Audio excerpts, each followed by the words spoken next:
Dan, we're going to ask you to please stick around on stage and take a few minutes to tell us about DARPA MTO, the Microsystems Technology Office. Back to you, Dan.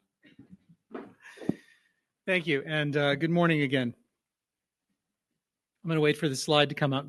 But while we do that, I wanted to tell you that the Microsystems Technology Office is an office of people who are passionate about designing microsystems, building microsystems, and finding applications of novel microsystems to defense applications.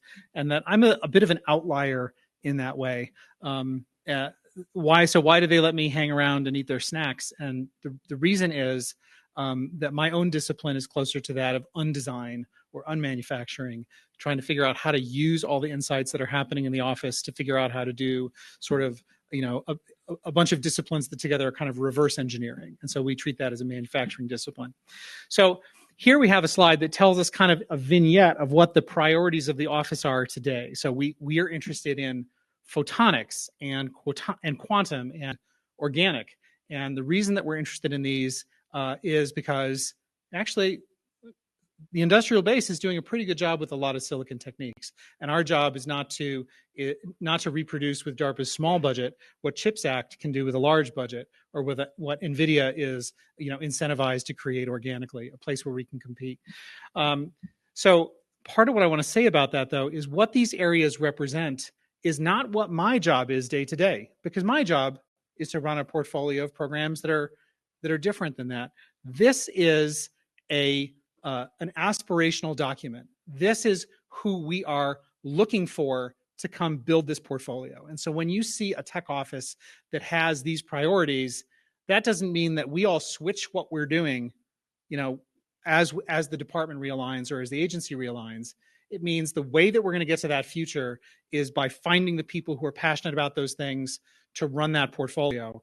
And that if you come and you're passionate about this and you're responding to this mission, that's the mission you'll do, even as the agency evolves. And so one of the things that's most passionate, that Whitney, my boss, is most passionate about at the moment, is this challenge of dual use by design, as we find that COTS is racing ahead in some cases of the quality, the cost points, the reliability organically of the solutions that we've been delivering to the warfighter.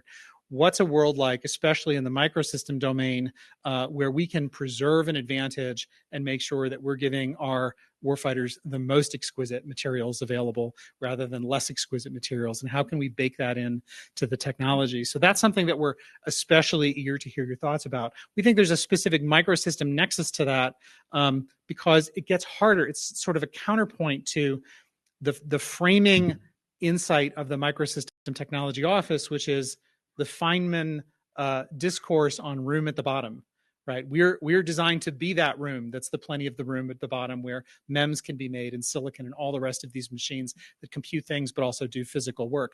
In terms of dual use, we find actually there's not a lot of room at the bottom. That an atom of bitium is an atom of rubidium, whether you wanted it for military or civilian, and we don't know how to give degraded atoms or provide enhanced atoms for the warfighter, except in specific cases of like isotopic enrichment. Obviously, in the case of uranium, we know how to do a high-grade atom of uranium. And so we're also interested, and I think this captures some of what I was talking about in this panel about contracting, is DARPA's not doing the work. You're doing the work. So we can't do DARPA without being invested in your success. And that means that we need to make big investments in the manufacturing ecosystem, and specifically the American manufacturing ecosystem. So we're interested in building programs that are DARPA hard, but help us leave behind an ecosystem that can stand on its own after the program has ended. And so that's an area that I think is a unique challenge to build programs, because the result is not necessarily a prototype. A prototype answers almost no questions about the ability of it to scale. And in order for America to answer its hardest problems, we need things that can scale. And so, I would draw your attention especially to those. Now, in point of fact, I have very little useful to say about photonics, quantum, and organics, but that's because those are DARPA hard problems and those are not my area. But if you'd like to talk to me about that, I would be very happy to, talk to you about where the office is and things that we might be able to collaborate on and who you can get put in touch with.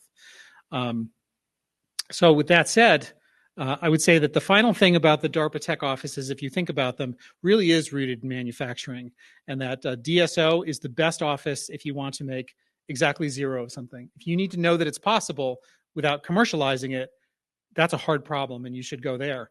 We have TTO you'll hear from, and if you want to build up to maybe 1,000 of something, that's a great place. If you need to build 100 billion of something, then it's probably MTO that's the best office. We're the kind of transistor office, and our cousins in BTO, if you need to make 3 mole of something, probably we can't help you. And so there's a way to kind of think about the tech offices, not just by technology area, but by volume.